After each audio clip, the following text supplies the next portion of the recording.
नमस्कार, स्वागत है आप सबका दिन भर के तमाम बड़ी और अहम खबरों के साथ। मैं हूं कवींद्र। शुरुआत हेडलाइन से। चीन के राष्ट्रपति शी जिनपिंग से सीमा विवाद पर प्रधानमंत्री की महत्वपूर्ण बातचीत, विश्वास बढ़ाने के उपायों पर भी चर्चा। शीयान में प्रधानमंत्री का भव्य स्वागत।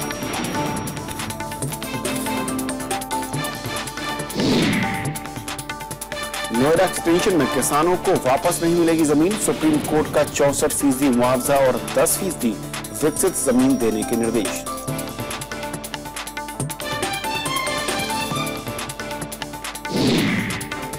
सुप्रीम कोर्ट ने सीबीसी को सौंपा विजिटर डायरी मामले की जांच का जिम्मा, आरोपियों से पूर्व सीबीआई निदेशक रंजीत सिन्हा की मुलाकात को माना गलत।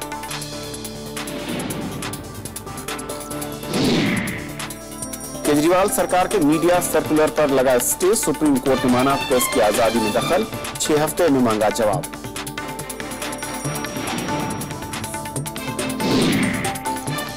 काबुल में गेस्ट हाउस पर हमले में भारत के राजदूत थे निशाना, तालिबान ने ली जिम्मेदारी, 4 भारतीयों समेत 14 की मौत।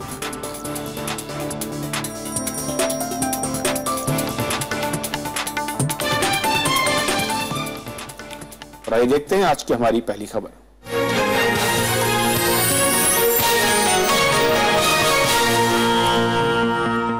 सुप्रीम कोर्ट ने नोएडा एक्सटेंशन में फ्लैट खरीदने वालों को एक बड़ी राहत दी है, लेकिन उन्हें घर के लिए अब ज्यादा कीमत चुकानी पड़ सकती है।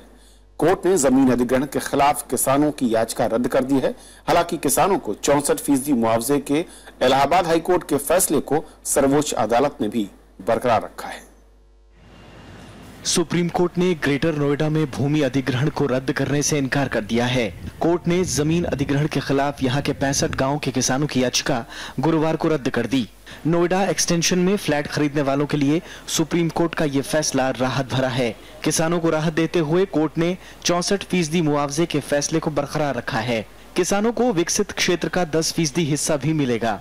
आज सुप्रीम कोर्ट ने 1150 जो पिटीशन थी, जिसमें 850 petition Noida greater Noida authority की थी और 350 के लगभग किसानों की थी, वो दोनों ही तरफ की पिटीशन को डिसमिस कर दिया और ये कहा कि जो इलाहाबाद हाई कोर्ट का फैसला था, जिसमें 10% डेवलपमेंट और 64% एनहेंसमेंट इन कंपनसेशन, उसको बरकरार रखा है।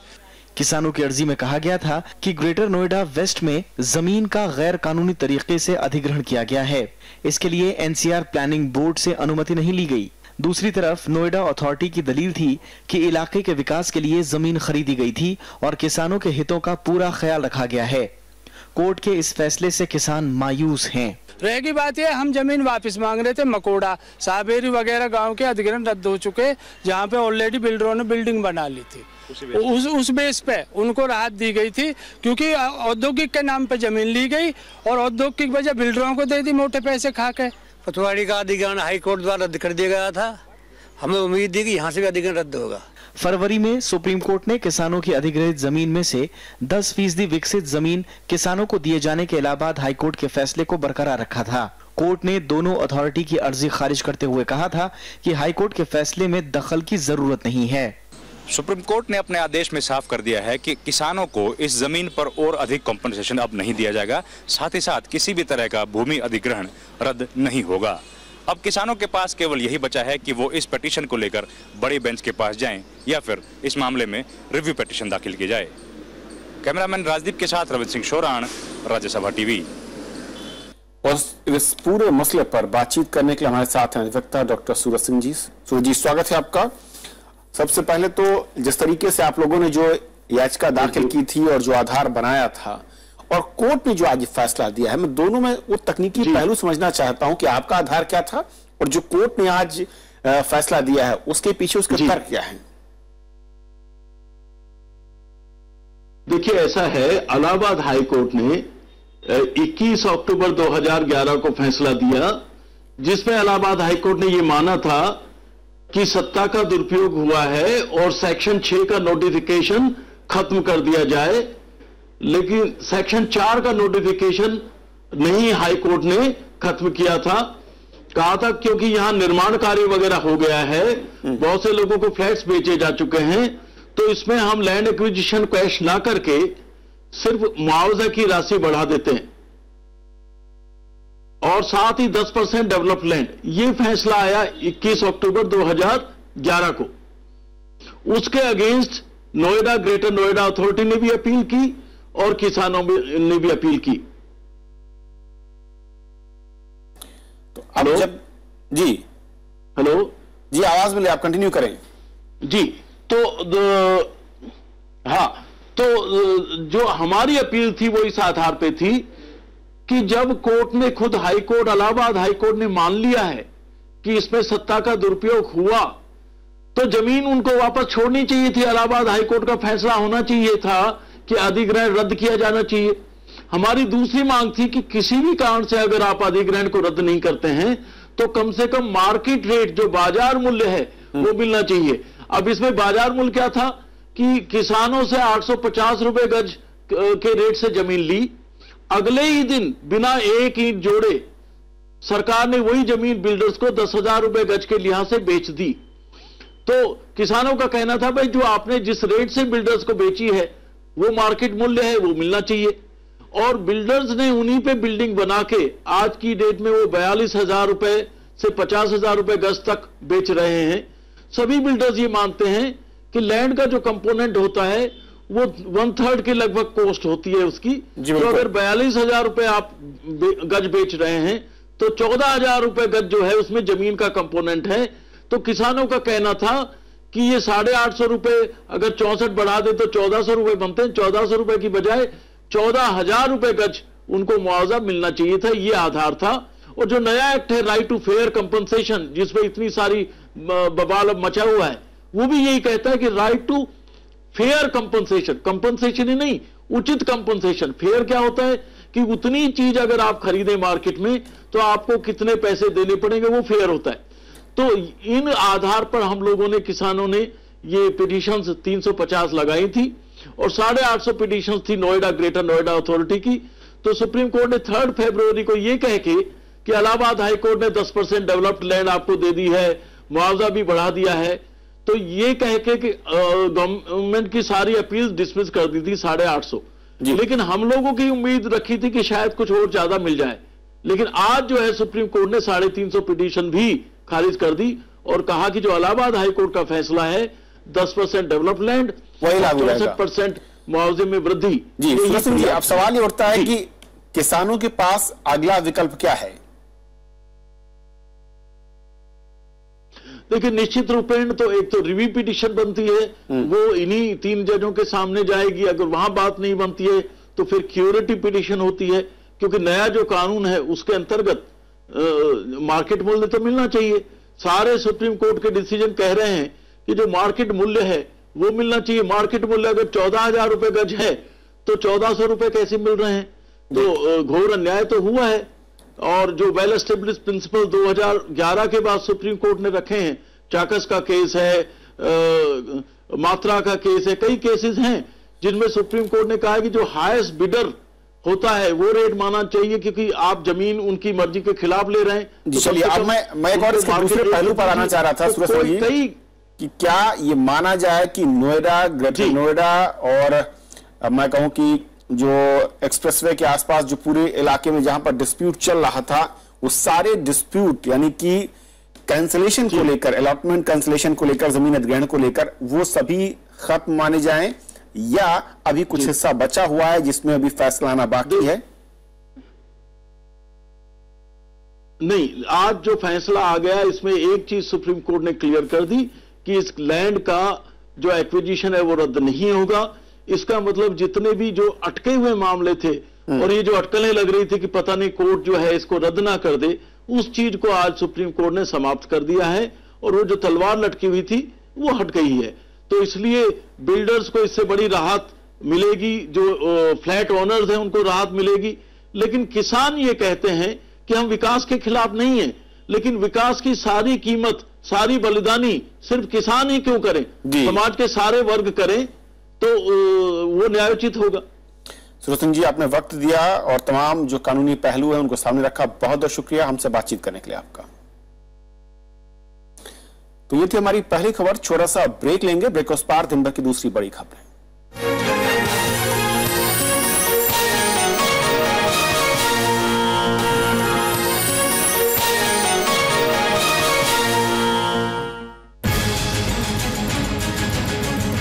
politicians' pictures in government ads, orders the Supreme Court.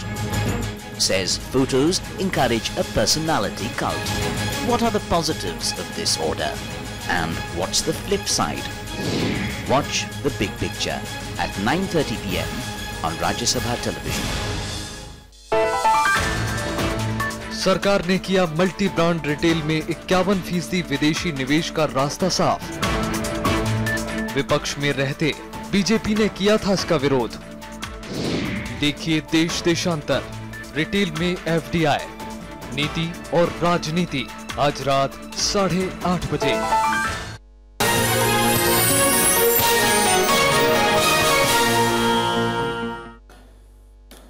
और अब आगे बढ़ते हैं। सुप्रीम कोर्ट ने स्पेक्ट्रम लाइसेंस अवधि बढ़ाने को लेकर फैसला किया, उस पर बात करेंगे। लेकिन सुप्रीम कोर्ट का एक अहम बात है कि कोयला घोटाले के आरोपियों से सीबीआई के पूर्व निदेशक रंजीत सिन्हा की मुलाकात को गलत माना है। कोर्ट ने केंद्रीय सतर्कता आयोग को मामले की जांच के आदेश भी दिए हैं।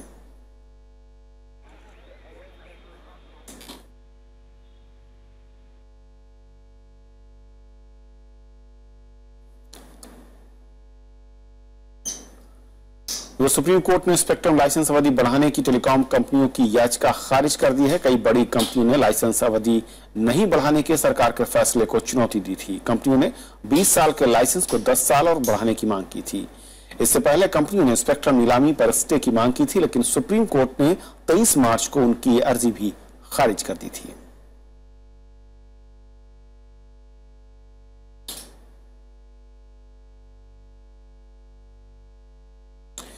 सुप्रीम कोर्ट ने कोयला घोटाले के आरोपियों से सीबीआई के पूर्व निदेशक रंजीत सिन्हा की मुलाकात को गलत माना है। कोर्ट ने केंद्रीय सतर्कता आयोग को इस पूरे मामले की जांच के आदेश दिए हैं। सुप्रीम कोर्ट ने कहा कि सीबीआई के पूर्व निदेशक रंजीत सिन्हा के खिलाफ पद के दुरुपयोग की जांच होनी चाहिए। कोर्ट ने माना कि पद पर रहते हुए बिना जांच अधिकारी की मौजूदगी में आरोपियों से मिलना गलत है। ये मामला केंद्रीय सतर्कता आयोग को सुपुर्द करते हुए कोर्ट ने 6 जुलाई तक जांच रिपोर्ट भी मांगी है। सीबीआई डायरेक्टर का अक्यूज लोगों से अपने घर पर मिलना बगैर इन्वेस्टिगेटिंग ऑफिसर के ये बिल्कुल गलत था और इसलिए ये इसकी आगे जांच करना जरूरी है कि क्या उनके मिलने से इन्वेस्टिगेशन सीबीआई के कॉम्प्रोमाइज हुए या इन्फ्लुएंस हुए।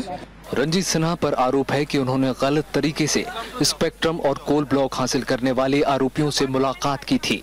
उन पर कोल ब्लॉक आवंटन की जांच से जुड़ी जानकारियां साझा करने का आरोप भी है। हालांकि अदालत की निगरानी में एसआईटी जांच को सुप्रीम कोर्ट ने खारिज कर दिया है। Fact that these are all recorded would indicate probably it's a factor in Ranjit Sinha's favor because he has met them. In spite of the fact there is a procedure, names will be recorded, names of number of vehicles will be recorded, which possibly is a kind of an extenuating factor. You always say that there's an open meeting, nothing much to cover up. He may take this point of view. Supreme court ने वरिष्ठ अधिवक्ता प्रशांत भूषण के खिलाफ शपथ लेकर झूठ बोलने का आरोप भी खारिज कर दिया है। सीबीआई के पूर्व निदेशक रंजीत सिन्हा की कोल स्कैम के आरोपियों से मुलाकात को सुप्रीम कोर्ट ने गलत आचरण माना है। साथ ही साथ अब इस मामले को आगे जांच के लिए सीवीसी को दिया गया है, जिसके बाद कुछ नए तथ्य इस मामले में आने की उम्मीद है। कैमरामैन राजदीप के साथ रविंद्र सिंह शोराण, दिल्ली से राज्यसभा टीवी। दिल्ली सरकार को सुप्रीम कोर्ट ने आज बड़ा झटका दिया। कोर्ट ने दिल्ली सरकार के उस सर्कुलर पर रोक लगा दी है जिसमें सरकार के बारे में अपमानजनक खबरें दिखाने वाले मीडिया पर कानूनी कार्रवाई करने की बात कही गई थी। सुप्रीम कोर्ट ने दिल्ली सरकार को फटकार लगाते हुए कहा कि एक तरफ आप अपने आप को आपराधिक मानहानि कानून का पीड़ित बताते हैं और दूसरी तरफ दूसरे लोगों पर कार्यवाही करना चाहते हैं। ये दोनों चीजें एक साथ नहीं चल सकती हैं।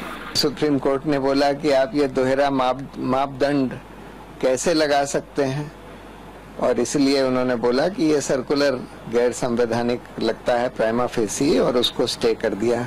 ब्रॉडकास्ट एडिटर एसोसिएशन ने भी सुप्रीम कोर्ट के फैसले का स्वागत किया और अरविंद केजरीवाल को आगे के लिए नसीहत भी दे दी। अरविंद केजरीवाल मूल रूप से ये जो सरकार ने ये जो ऑर्डर दिया था, नोटिफिकेशन जो आया था, वो अगर आप देखें तो 499 आईपीसी में अगर उन्होंने पढ़ रखा होता एक्सेप्शन नंबर 2 तो वो समझ जाते कि क्यों 65 साल से किसी भी सरकार ने ये हिम्मत नहीं की, क्योंकि ये गैर कानूनी है। लेकिन वही सुप्रीम कोर्ट की रोक के बाद दिल्ली सरकार और आम आदमी पार्टी के नेता भी मीडिया के सवालों से बचते नजर आए। दिल्ली सरकार के 6 मई को जारी सर्कुलर में कहा गया था कि सरकार की छवि खराब करने के लिए मीडिया खबरें देता है तो संबंधित अधिकारी इसकी शिकायत मुख्य सचिव से कर सकता है। इसके बाद उस मीडिया संस्थान के खिलाफ कानूनी कार्यवाही का विकल्प भी मौजूद रहेगा। अनु दीवान, राज्यसभा टीवी। और अब बात प्रधानमंत्री नरेंद्र मोदी के चीन दौरे की।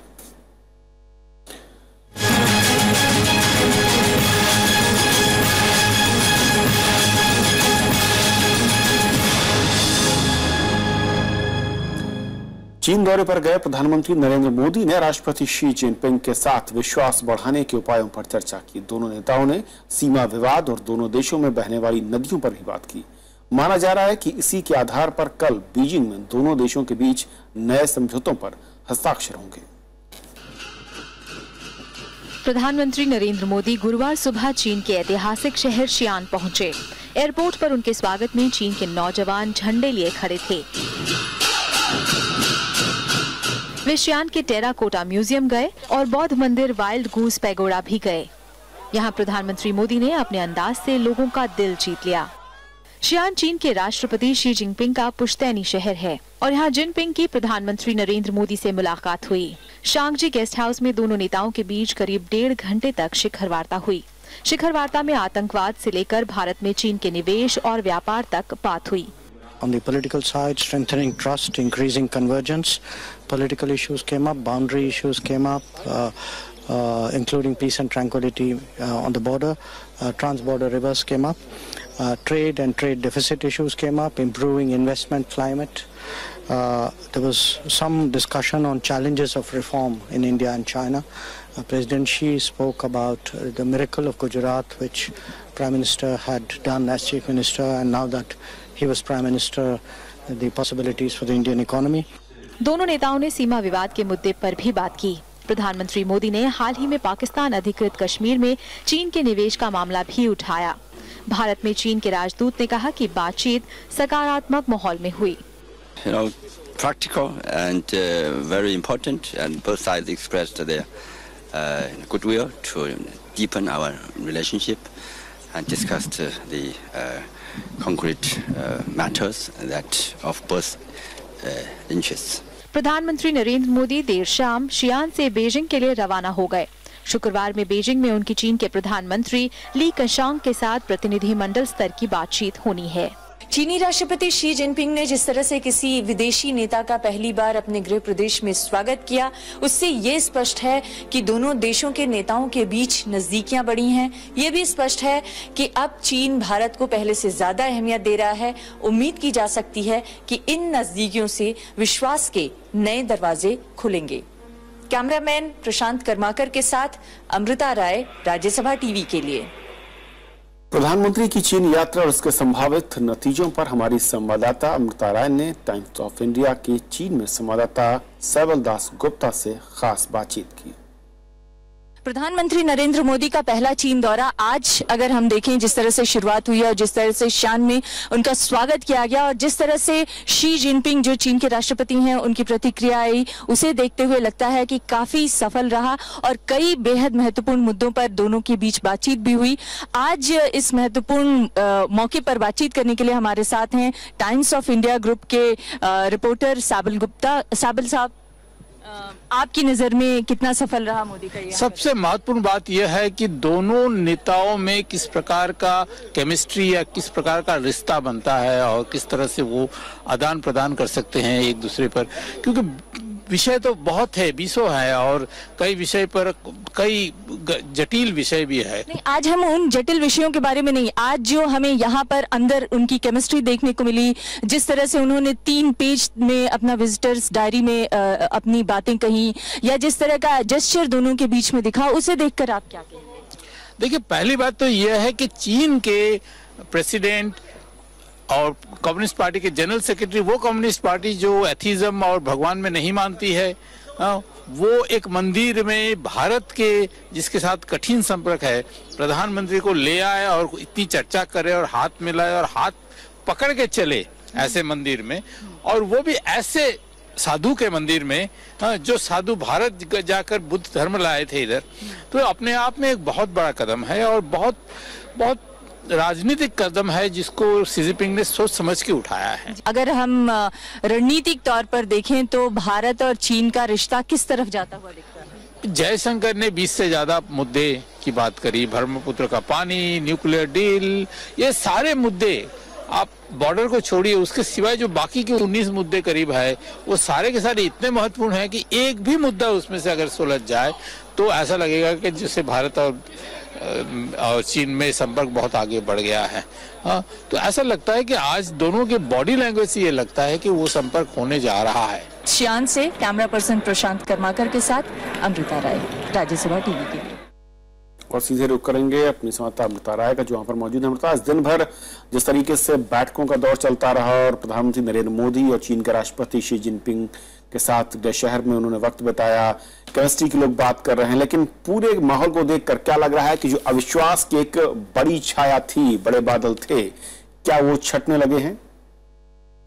जी कविंद्र, अगर माहौल की बात करें तो प्रधानमंत्री नरेंद्र मोदी की ये तकरीबन 14 घंटे की शान यात्रा रही और इस 14 घंटे की शुरुआत सुबह 6:30 बजे हुई। कड़ी सुरक्षा के बीच प्रधानमंत्री नरेंद्र मोदी यहाँ शान के एयरपोर्ट पर लैंड किए और उनकी अगवानी करने के लिए यहाँ प्रदेश के गवर्नर खुद उनकी अगवानी करने के लिए पहुंचे। कड़ी सुरक्षा के बीच उन्हें शांग्रीला होटल लाया गया और इसके बाद कुछ ही देर बाद उनकी यात्रा यानी उनके एक के बाद एक जो दौरे थे वो शुरू हुए और सबसे पहले वो टेराकोटा म्यूजियम गए। वो टेराकोटा म्यूजियम जो यहाँ के इतिहास, यहाँ की विरासत कही जा सकती है और वहां पर तमाम आपने तस्वीरें देखी होंगी। उन तस्वीरों के जरिए आपको अंदाजा लगा होगा कि प्रधानमंत्री ने संभवतः जरूर उसको एंजॉय किया और उस पूरे वक्त को एंजॉय किया और इसके बाद फिर उनकी कुछ 1-2 मंदिरों में भी उनका दौरा हुआ। उसके बाद वो शांग्रीला होटल आए और फिर से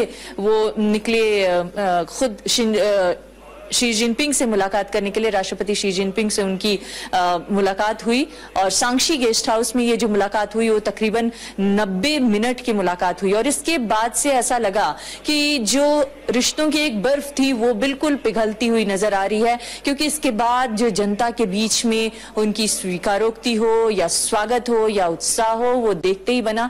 और जब वो वाइल्ड गूस पगोड़ा गए तो देखते ही बन रहा था जिस तरह से उनका जनता ने स्वागत किया। उनके बीच में वो जाकर हाथ मिलाए, उनका स्वागत किया गया, यहाँ तक कि सेल्फी भी बहुत सारे लोगों ने ली उनके साथ। और इसके बाद वाइल्ड गूस पगोड़ा में फिर से शी जिनपिंग ने उनका स्वागत किया और जिस तरह से शी जिनपिंग ने वाइल्ड गूस पगोड़ा में उनका स्वागत किया, दोनों के बीच जो रिश्ते और केमिस्ट्री देखने को मिली, उससे भी हम ये कह सकते हैं कि माहौल काफी गर्मजोशी भरा रहा। और अगर पिछले मैं 1 साल की बात करूं, यानी कि प्रधानमंत्री नरेंद्र मोदी की पद में आने के बाद और चीन के राष्ट्रपति शी जिनपिंग के साथ ये दूसरी मुलाकात, दूसरा शिखर वार्ता कह सकते हैं, और दोनों ने एक दूसरे के गृह शहर में जाकर वार्ताओं की या फिर दौरे की शुरुआत की है। क्या इसके मायने हैं और क्या ये माना जाए कि दोनों की ये जो केमिस्ट्री है ये काफी कुछ नतीजे की तरफ बढ़ाएगी रिश्तों को? देखिए, अगर हम बॉडी लैंग्वेज की बात करें तो बॉडी लैंग्वेज दोनों का सकारात्मक रहा, हमने पहले भी कहा, लेकिन बॉडी लैंग्वेज जिस तरह से सकारात्मक रहा उसके पीछे एक लंबा बैकग्राउंड भी हम कह सकते हैं। कई दौर की उनके बीच में मुलाकात हो चुकी है दोनों नेताओं के बीच में। और अगर हम सिर्फ 1 साल की बात करें तो 1 साल में दोनों नेताओं के बीच ये दूसरी शिखर वार्ता हो रही है और इस शिखर वार्ता के जरिए हम जिस तरह की संभावनाएं जगी हैं, जिस तरह की नजदीकियों की संभावनाएं जगी हैं, उससे ये कहा जा सकता है कि प्रगाढ़ता बढ़ी है। हालांकि हमेशा से ये माना जाता रहा है कि दोनों देशों के बीच में यानी चीन और भारत के बीच में कुछ भी प्रेडिक्ट करना बहुत मुश्किल है, प्रेडिक्ट नहीं किया जा सकता है। लेकिन ये जरूर हम कह सकते हैं आज जितना हमें समझ में आया है कि अविश्वास की जो दूरी थी भारत और चीन के बीच में उसे कम करने की और उसे पाटने की दोनों नेताओं ने अपनी अपनी तरफ से काफी कोशिश की है और इसकी वजह से हम उम्मीद उम्मीद कर सकते हैं कि चीन को भी फायदा मिलेगा और भारत को भी फायदा मिलेगा। चीन को भारत का बड़ा बाजार मिल सकता है और भारत को राजनीतिक रणनीतिक रूप से काफी लाभ मिल सकता है चीन के इस सहयोग का। बहुत बहुत शुक्रिया अमृता, वहां से ताजा अपडेट के लिए। उधर अफगानिस्तान की राजधानी काबुल में कल देर रात हुए आतंकी हमले की जिम्मेदारी तालिबान ने ले ली है। इस हमले में 4 भारतीयों समेत 14 लोगों की मौत हो गई। हमले में शामिल सभी आतंकी मारे गए। इस हमले का निशाना अफगानिस्तान में भारत के राजदूत थे। चीन दौरे पर गए प्रधानमंत्री नरेंद्र मोदी ने अफगानिस्तान के राष्ट्रपति अशरफ गनी को फोन कर हालात की जानकारी भी ली है। तो खबरों के इस बुलेटिन में अभी इतना ही। नमस्कार।